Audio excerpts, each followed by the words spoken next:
Gumagawa ako ng mga video sa iglesia. Habang dumarami ang gawain, ilang bagong kapatid ang sumali sa pangkat namin. Hiniling sa akin ng supervisor na linangin sila sa pag-aaral ng mga pangdalubhasang kasanayan at makipagtulungan at isaayos ng wasto ang kanilang gawain. Nang makita ko ang pagsasaayos na ito, nakaramdam ako ng bahagyang paglaban. Iniisip na ang pangangasiwa pa lang sa sarili kong mga gampanin ay umuubos na ng maraming oras at lakas. Ngayon naman, kailangan ko pang maglinang ng iba.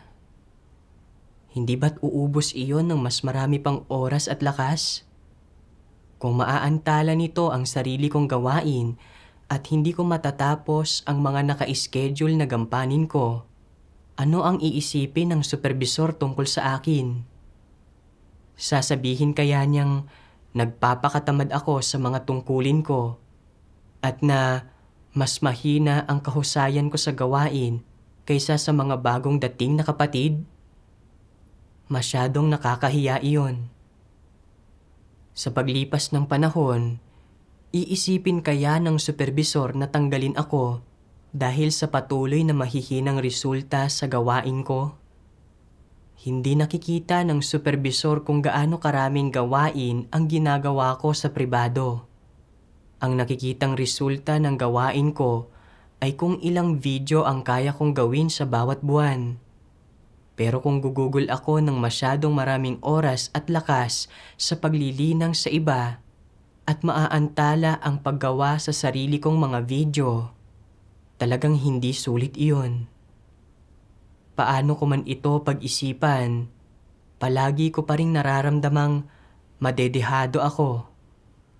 Pero naisip ko naman kung paanong mas matagal na akong nagsasagawa sa tungkuling ito at mas marami na akong nauunawa ang prinsipyo at na kung tatanggi akong pasanin ang gawaing ito, talagang wala akong konsensya.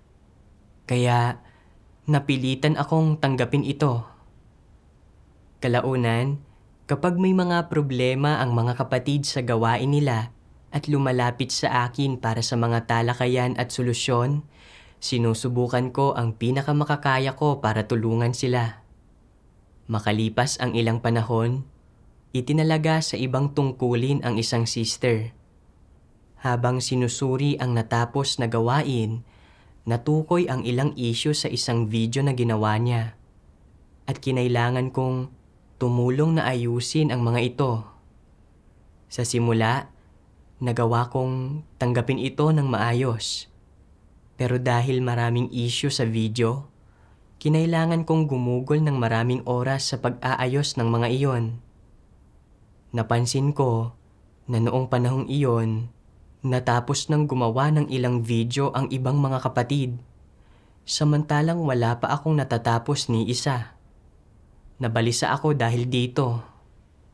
Naisip ko, kakasimula pa lang magsanay ng mga kapatid na ito.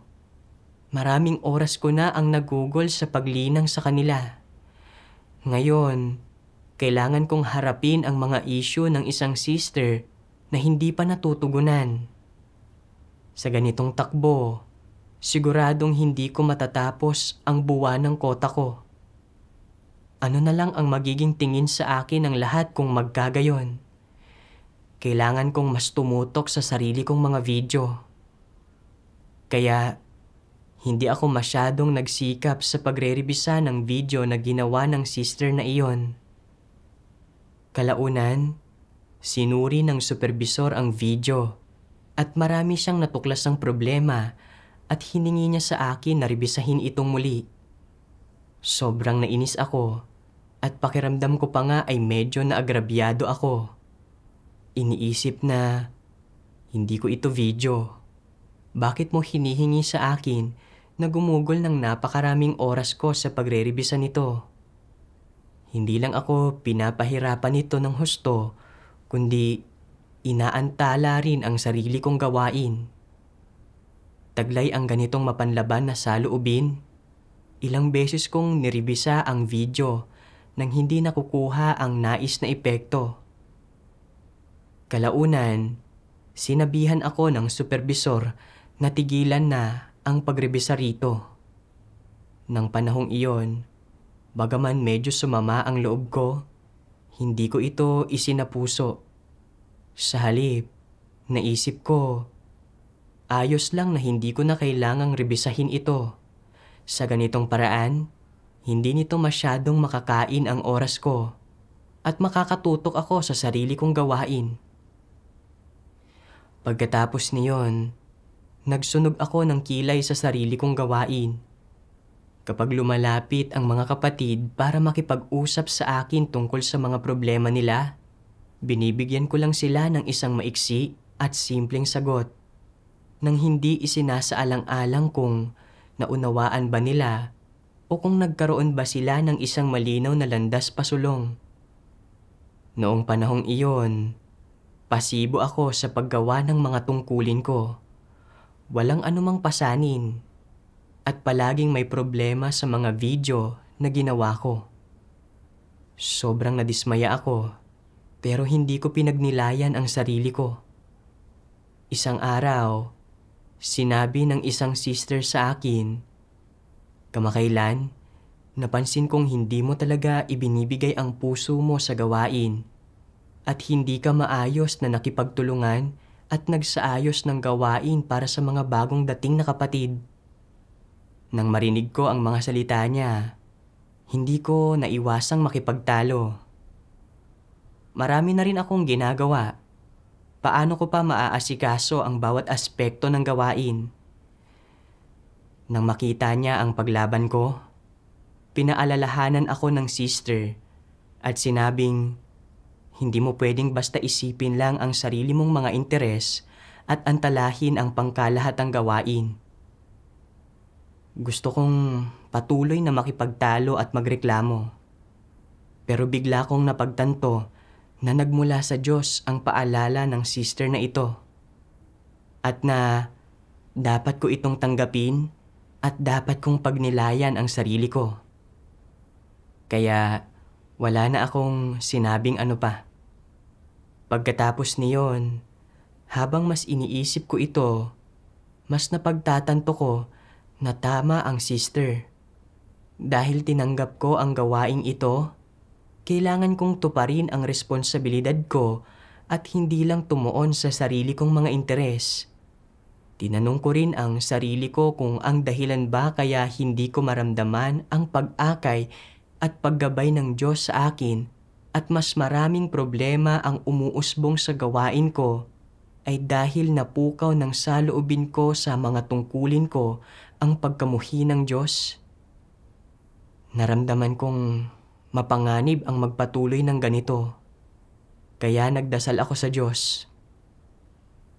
O Diyos, ang iyong mabubuting layunin ay nasa paalala ng sister ngayon. Handa akong magbago at pagnilayan ng wasto ang sarili ko. Pakiusap, bigyang liwanag mo ako para makilala ko ang sarili ko. Kalaunan, nabasa ko ang isang sipi ng salita ng Diyos. Ang konsensya at katwiran ay dapat kapwa maging bahagi ng pagkatao ng isang tao. Ang mga ito ay kapwa ang pinakabatayan at pinakamahalaga. Anong klaseng tao ang isang taong walang konsensya at walang katwiran ng normal na pagkatao? Sa pangkalahatan, siya ay isang taong walang pagkatao. Isang taong sukdulan ng sama ang pagkatao. Kung mas bubusisiin ang mga detalye, anong mga pagpapamalas ng kawalan ng pagkatao ang ipinapakita ng taong ito? Subukang suriin kung anong mga katangian ang matatagpuan sa gayong mga tao at anong partikular na mga pagpapamalas ang ipinapakita nila. Makasarili sila at mababang uri. Ang mga taong makasarili at mababang uri ay pabasta-basta lang sa kanilang mga pagkilos at walang malasakit sa mga bagay na wala silang pansariling kinalaman. Hindi nila isinasaalang-alang ang mga kapakanan ng sambahayan ng Diyos, ni hindi sila nagpapakita ng pagsasaalang-alang para sa mga layunin ng Diyos. Wala silang dinadalang pasanin sa paggampan sa kanilang mga tungkulin o sa pagpapatotoo sa Diyos, at hindi sila responsable. Ano ang iniisip nila tuwing mayroon silang ginagawa? Ang unang isinasaalang-alang nila ay, malalaman ba ng Diyos kung gagawin ko ito? Nakikita ba ito ng ibang mga tao?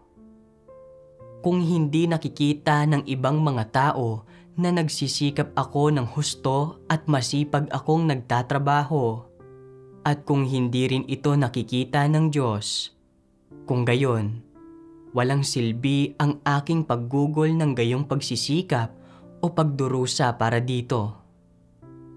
Hindi ba ito lubos na makasarili? Isa rin itong mababang uring klase ng intensyon.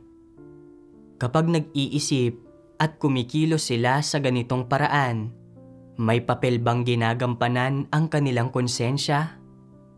Nababagabag ba ang konsensya nila rito? Hindi. Walang nagiging papel ang kanilang konsensya at hindi ito inuusig. Mula sa mga salita ng Diyos, nakita ko na para sa ilang tao, kapag may nangyayari sa kanila, isinasaalang-alang lang nila ang sarili nilang mga interes. Iniisip lang nila kung sila ba ay mamumukod-tangi, magiging kilala o makikinabang. At handa lang silang kumilos kung makikinabang sila sa isang bagay. At kung hindi nila ituturing iyon na problema nila. At wala silang pakialam at gagawin nila iyon ng pabasta-basta. Wala silang pagpapahalaga sa pasanin o responsibilidad sa mga tungkulin nila. At hindi man lang nila isinasaalang-alang ang gawain ng iglesia. Makasarili at kasuklam-suklam ang gayong mga tao, at wala silang konsensya at katwiran. Pagkatapos basahin ang mga salita ng Diyos, sobrang bumigat ang loob ko. Ako mismo ang klase ng tao na inilalantad ng Diyos. Sobrang makasarili. Sa lahat ng bagay na ginawa ko, sarili ko lang ang inisip ko, at hindi ko man lang isinaalang-alang ang mga layunin ng Diyos. Kasi simula lang magsanay ng mga kapatid sa paggawa ng mga video. Hindi pa sila bihasa sa mga prinsipyo at kasanayan. At natatagalan silang makasanayan ang mga bagay-bagay. Kung aasa sila sa sarili nilang pagtuklas, malamang na lumihis sila at gumamit ng hindi mahuhusay na pamamaraan. At dahil mas matagal ko nang ginagawa ang tungkuling ito at nauunawaan ko ang ilang prinsipyo, ang tulungan silang maging pamilyar sa gawain at maarok ang mga prinsipyo sa lalong madaling panahon ay responsibilidad at tungkulin ko. Pero inisip ko lang ang sarili kong mga pakinabang at kawalan. At natakot ako na aantala sa sarili kong gawain ang paggugol ng oras at lakas sa paglilinang sa iba.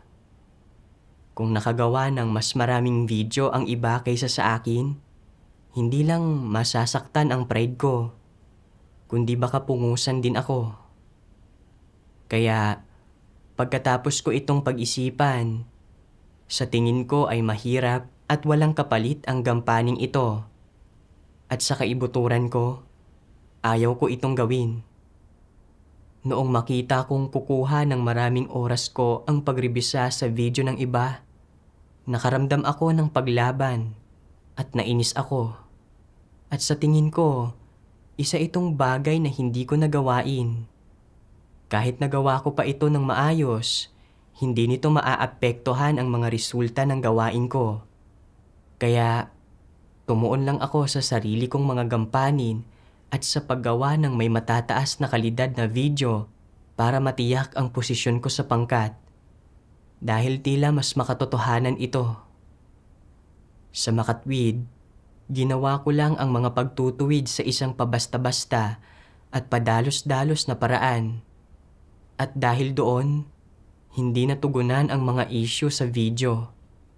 At sa huli, sinabihan ako ng supervisor na tigilan ang mga pagre-rebisa. Noong panahong iyon, hindi ako nakaramdam ng anumang paninisi sa sarili o sama ng loob. Sa halip, pakiramdam ko ay isinantabi ko ang isang pressure. Iniisip na hindi ko na kailangang mag-alala na maaantala ko ang sarili kong gawain. Sa pagninilay-nilay ko sa mga pagbubunyag ko, napagtanto ko kung gaano ako kamakasarili nang walang anumang konsensya o katwiran. Kalaunan, nabasa ko ang isang sipi ng salita ng Diyos at nagkaroon ako ng kaunting pagkakilala sa sarili ko. Sabi ng makapangyarihang Diyos, ang ilang tao ay palaging hinahangad ang kasikatan, pakinabang at pansariling interes. Anumang gawain ang isinasaayos ng iglesia para sa kanila, lagi silang nag-iisip ng mabuti. Makikinabang ba ako rito? Kung oo, gagawin ko ito. Kung hindi, hindi ko ito gagawin. Ang ganitong tao ay hindi nagsasagawa ng katotohanan. Kaya magagampanan ba niya ng maayos ang kanyang tungkulin? Hinding-hindi. Kahit na hindi ka gumagawa ng masama, hindi ka pa rin isang taong nagsasagawa ng katotohanan. Kung hindi mo hinahangad ang katotohanan, hindi minamahal ang mga positibong bagay, at anumang mangyari sa iyo, inaalala mo lang ang sarili mong reputasyon at katayuan, ang iyong pansariling interes, at kung ano ang nakabubuti para sa iyo. Kung gayon, ay isa kang tao na pansariling interes lang ang motibasyon, at isang makasarili at mababang uri. Ang ganitong tao ay nananampalataya sa Diyos para makapagkamit ng isang bagay na maganda o kapaki-pakinabang sa Kanya, hindi para matamo ang katotohanan o ang pagliligtas ng Diyos. Sa makatwid, ang ganitong mga tao ay mga hindi mananampalataya. Ang mga taong tunay na nananampalataya sa Diyos ay iyong mga kayang hanapin at isagawa ang katotohanan dahil nakikilala nila sa kanilang mga puso na si Kristo ang katotohanan at na dapat silang makinig sa mga salita ng Diyos at manampalataya sa Diyos gaya ng kanyang hinihingi. Kung nais mong isagawa ang katotohanan kapag may nangyayari sa iyo, ngunit iniisip mo ang sarili mong reputasyon at katayuan at isinasaalang-alang ang iyong pride, kung gayon, ay magiging mahirap na isagawa ito. Sa sitwasyong gaya nito, sa pamamagitan ng pagdarasal, paghahanap, at pagninilay-nilay sa kanilang sarili at pagkakaroon ng kamalayan sa sarili, yaong mga nagmamahal sa katotohanan ay mabibitiwan kung ano ang kanilang pansariling interes o nakabubuti para sa kanila. Maisasagawa ang katotohanan at makapagpapasakop sa Diyos. Ang gayong mga tao ang tunay na nananampalataya sa Diyos at nagmamahal sa katotohanan. At ano ang kahihinatnan kapag laging iniisip ng mga tao ang sarili nilang interes? Kapag lagi nilang sinusubukang protektahan ang kanilang sariling pride at banidad, kapag nagpapakita sila ng isang tiwaling disposisyon pero hindi naman nila hinahanap ang katotohanan para ayusin ito, ito ay na wala silang buhay pagpasok.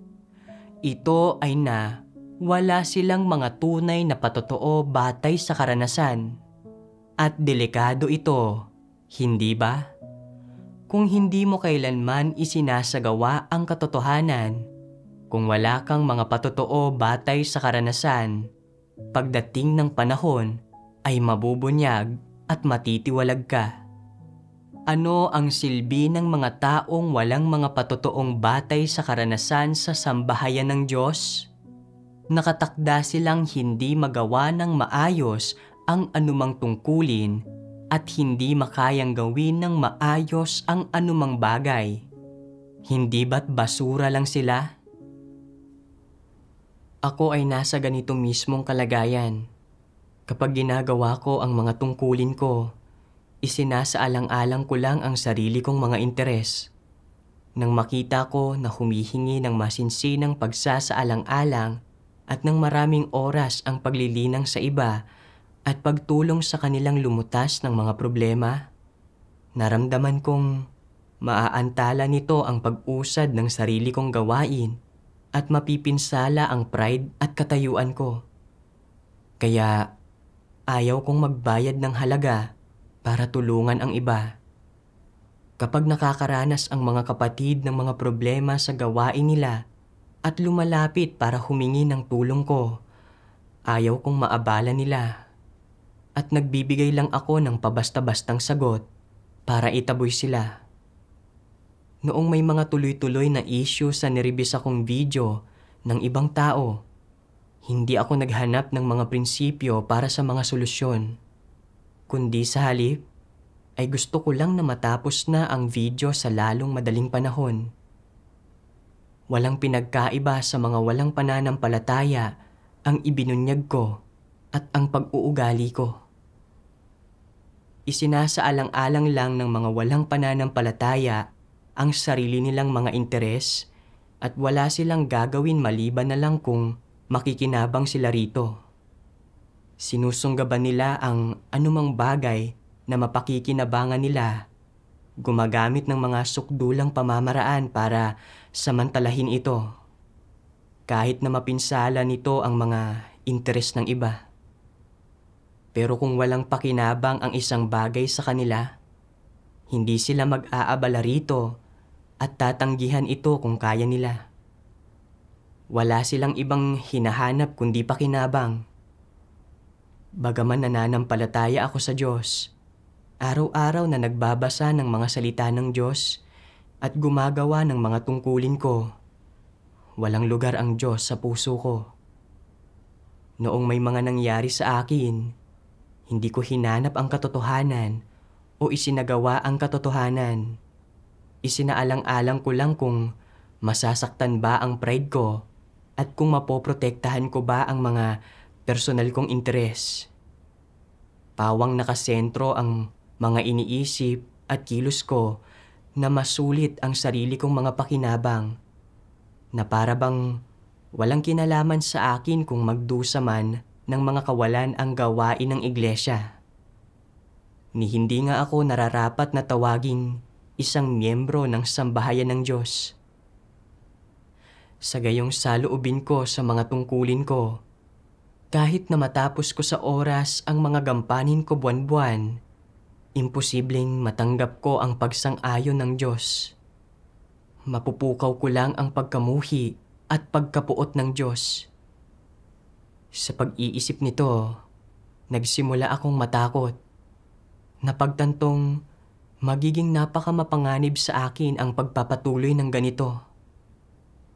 Pagkatapos ay nabasa ko ang 2 pang sipi ng mga salita ng Diyos na labis na umantig sa akin.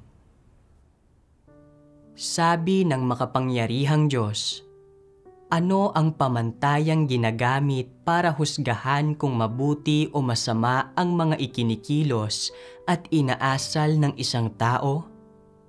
Ito ay kung taglay ba niya o hindi sa kanyang mga iniisip, ibinubunyag at ikinikilos ang patotoo tungkol sa pagsasagawa ng katotohanan at pagsasabuhay ng katotohanang realidad. Kung wala ka ng realidad na ito o hindi mo ito isinasabuhay, walang duda, isa kang taong gumagawa ng masama. Ano ang tingin ng Diyos sa mga taong gumagawa ng masama? Para sa Diyos, ang mga iniisip at panlabas mong mga kilos ay hindi nagpapatotoo sa kanya, ni ipinapahiya o tinatalo si Satanas. Sa halip, nagbibigay ang mga ito ng kahihiyan sa kanya at puno ang mga ito ng mga marka ng kasiraan ng dangal na idinulot mo sa kanya. Hindi ka nagpapatotoo para sa Diyos. Hindi mo ginugugol ang sarili mo para sa Diyos. Ni isinasakatuparan ang mga responsibilidad at obligasyon mo sa Diyos. Sa halip, kumikilos ka para sa iyong sariling kapakanan. Ano ang kahulugan ng para sa iyong sariling kapakanan? Sa tiyak na pananalita, ang ibig sabihin nito ay para sa kapakanan ni Satanas.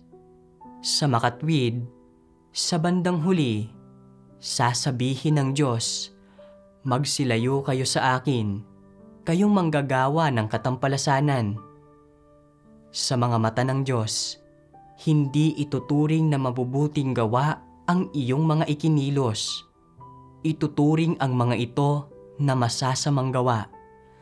Hindi lamang mabibigong makamit ng mga ito ang pagsang-ayon ng Diyos, kokondinahin pa ang mga ito. Ano ang inaasahang makamit ng isang tao mula sa ganitong pananampalataya sa Diyos? Hindi ba't mawawalan ng saysay sa huli ang gayong pananampalataya? Kung hindi mo ginagampanan ng maayos ang tungkulin mo, bagkus ay lagi kang nagsisikap na maging tanyag ang sarili mo at palaging sinusubukang makipagkompetensya para sa katayuan, para mamukod-tangi at sumikat, nakikipaglaban para sa iyong reputasyon at mga interes, habang namumuhay sa kalagayang ito, hindi ka ba isang trabahador lamang? Maaari kang magtrabaho kung gusto mo, subalit posibleng mabunyag ka bago pa matapos ang pagtatrabaho mo. Kapag nabubunyag ang mga tao, dumarating ang araw ng pagkondena at pagtitiwalag sa kanila. Posible bang baligtarin pa ang kalalabasang iyon? Hindi iyon madali. Maaaring naitakda na ng Diyos ang kanilang kahihinatnan, at kung nagkaganito, mamomroblema sila. Kadalasang gumagawa ng mga pagsalangsang ang mga tao, nagbubunyag ng mga tiwaling disposisyon, at gumagawa ng ilang maliliit na pagkakamali, o tumutugon sa kanilang mga makasariling pagnanais, nagsasalita ng may nakatagong motibo at nanlilinlang. Ngunit hanggat hindi sila nakagagambala o nakagugulo sa gawain ng iglesia, o gumagawa ng malalaking gulo, o sumasalungat sa disposisyon ng Diyos, o nakapagdudulot ng anumang malinaw na masasamang resulta, magkakaroon pa rin sila ng pagkakataong magsisi. Pero kung gumagawa sila ng kung anong malaking kasamaan o nagdudulot ng malaking sakuna, matutubos pa ba nila ang kanilang sarili? Napakadelikado para sa isang taong nananampalataya sa Diyos at gumaganap ng isang tungkulin na umabot sa puntong ito. Pagkatapos basahin ang mga salita ng Diyos, nagkamit ako ng mas malinaw na pagkaunawa sa mga problema ko. Sa panlabas, ginagawa ko ang mga tungkulin ko at nagbabayad ako ng halaga. At gusto ko ring makagawa ng mas maraming video ng mabilis. Pero ang mga layunin at motibo ko ay hindi para isagawa ang katotohanan at mapalugod ang Diyos.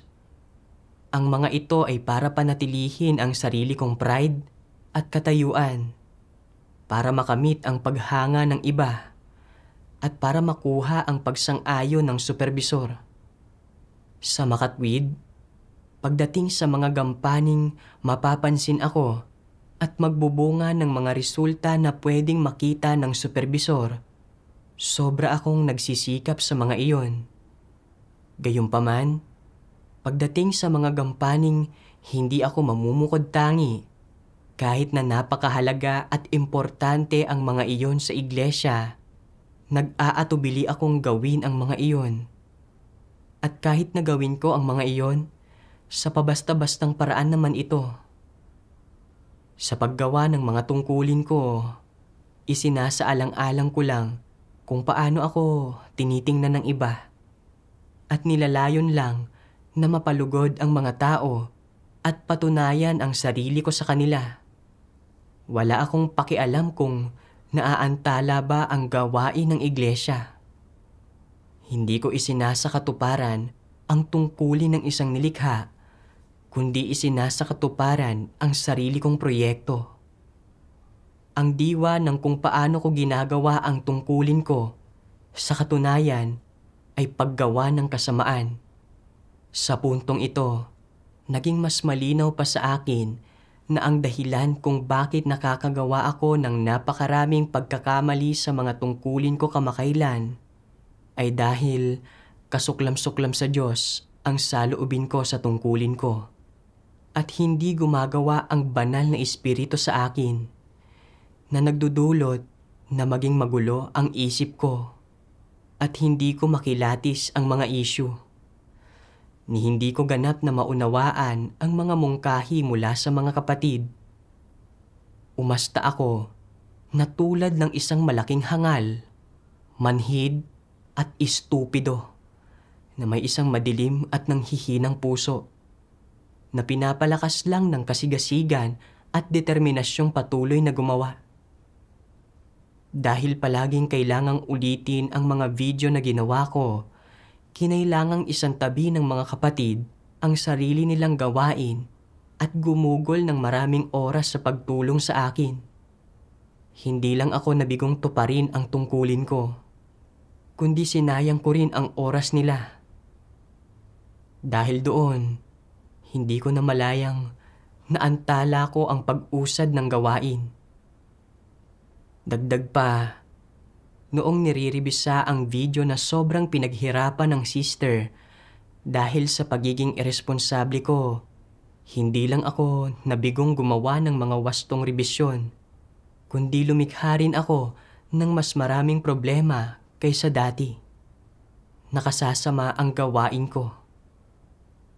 Inakala ko na ang mga antikristo at masasamang tao lang ang gumagawa ng masasamang gawain at gumagambala at gumugulo sa gawain ng iglesia at na hindi ako kailanman aasal gaya nila. Pero ngayon ay napatunayan na sarili kong mga kurukuro at imahinasyon lang ang mga ito.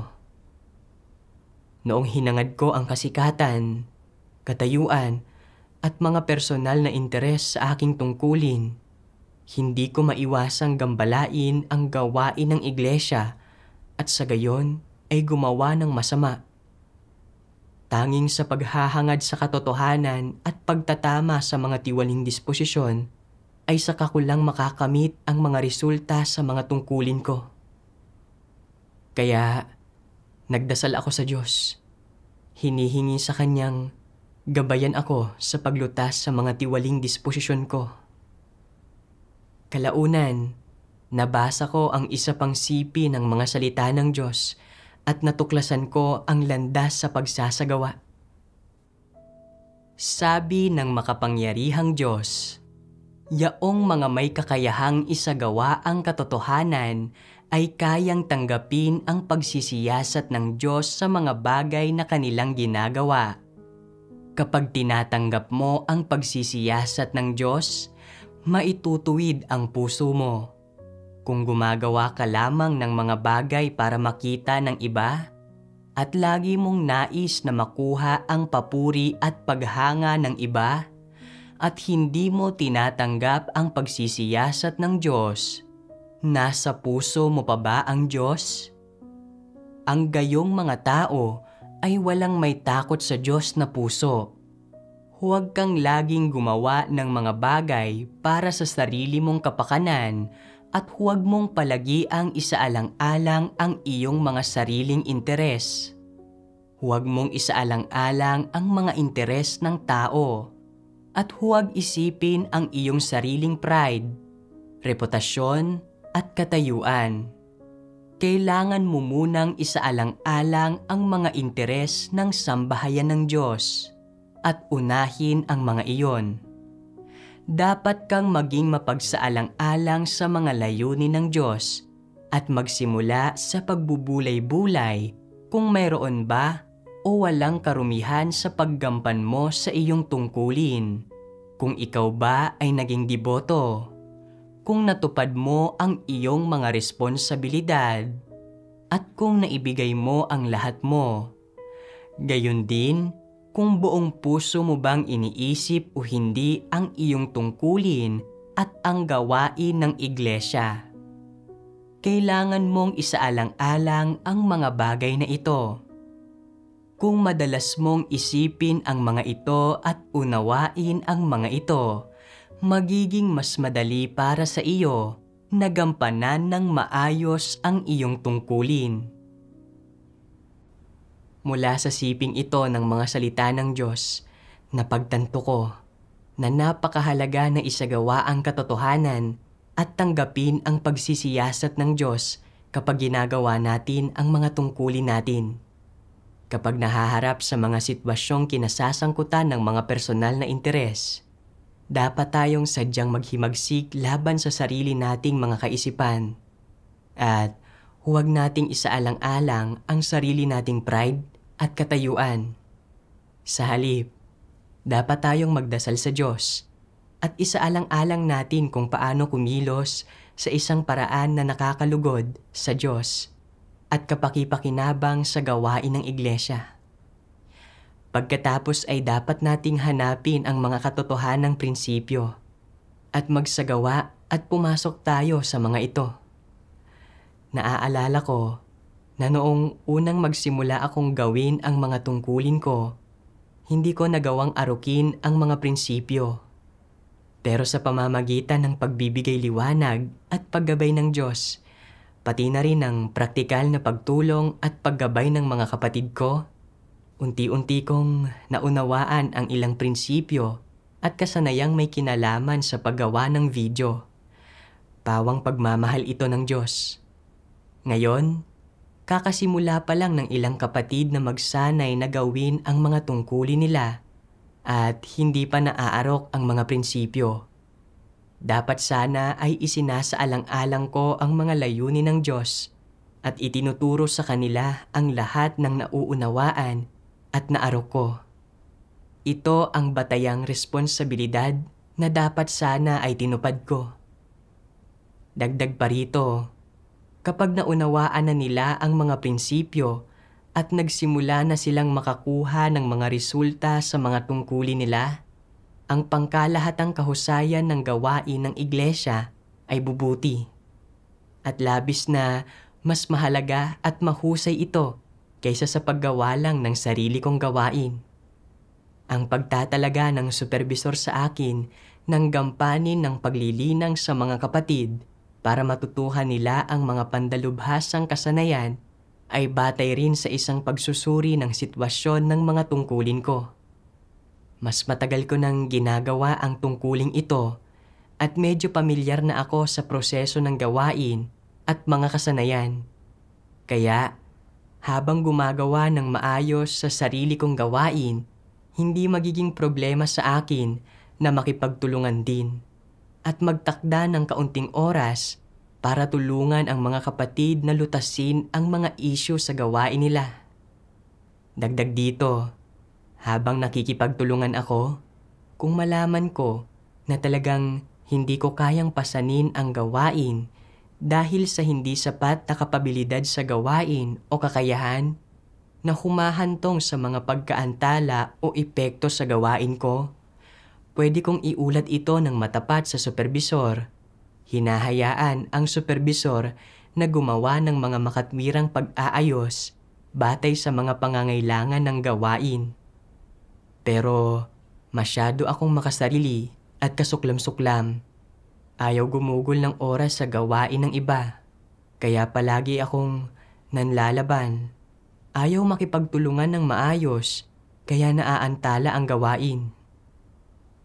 Nang mapagtanto ko ang lahat ng ito, itinuwid ko ang pag-iisip ko at aktibong sinuri ang mga problema sa gawain ng lahat. At magkakasama kaming naghahanap ng mga solusyon kapag nahaharap sa mga problema. Minsan, nakaranas ang isang brother ng ilang paghihirap nang gumawa siya ng isang video at humingi ng tulong sa akin. Pero may ginagawa rin ako, kaya nagsimulang magtalo ang kalooban ko. Iniisip na kailangan na kaagad ang video ng brother at alam ko na dapat ko siyang tulungang tapusin muna ito. Pero ang paggawang sangkot sa video niya ay talagang komplikado at hihingi ng maraming oras at lakas. Kahit na talagang maging maayos ang video niya, walang makakaalam na tinulungan ko siya rito at maaantala nito ang sarili kong gawain. Pagkatapos ay napagtanto ko na isinasaalang-alang ko na naman ang sarili kong mga interes. Kaya nagdasal ako sa Diyos at naghimagsik laban sa sarili ko. Dahil kailangan na kaagad ang video ng brother, kinailangan ko itong unahin at tulungan siyang matapos muna ito. Sa pag-iisip nito, isinantabi ko ang sarili kong gawain at tinulungan ang brother sa video niya. Sa pagsasagawa ng ganito, napanatag ako sa puso ko. Ang totoo, habang nililinang ko ang iba, marami din akong nakakamit. Bagaman mas matagal ko nang ginagawa ang tungkuling ito, mayroon pa rin akong paimbabaw lang na pagkaunawa sa maraming katotohanang prinsipyo. At madalas kong pinanghawakan ang mga regulasyon nang hindi na ilalapat ng fleksible. At kapag nakakaranas ng mga problema ang iba sa gawain nila at hinihingi ang tulong ko, madalas kong hindi makilatis ang mga iyon para makapagbigay ng solusyon. Sa pagdarasal sa Diyos at pakikipagbahaginan at pakikipagtalakayan tungkol sa mga isyong ito kasama ang mga kapatid, hindi ko namamalayang nagkakamit ako ng palinaw at mas malalim na pagkaunawa sa ilang prinsipyo at humusay rin ang mga kasanayan ko sa paggawa ng mga video. Dati, palagi akong nagmamabagal kapag ginagawa ko ang mga tungkulin ko nang walang pagnanais na umusad. Hindi ako nagbigay ng sapat na pansin sa pagbubuod ng mga paglihis sa gawain at sa paghahanap ng mga prinsipyo para lutasin ang mga iyon. Sa pamamagitan ng pagsasaayos ng supervisor para linangin ko ang mga kapatid sa mga kasanayan nila, nagsimula akong palaging hanapin at pagnilayan kung paano sila tutulungang lutasin ang mga problema. Nagkaroon din ako ng pagpapahalaga sa pasanin sa paggawa ng mga tungkulin ko. Lumalayo mula sa saloobin ng pagiging kontento sa kasalukuyang kalagayan ng mga bagay-bagay at hindi pagpupunyaging humusay. Sa pamamagitan ng paggawa sa tungkuling ito, nakamit ko ang mga pagkatantong ito at nagkaroon ako ng kaunting pakinabang. Salamat sa Diyos.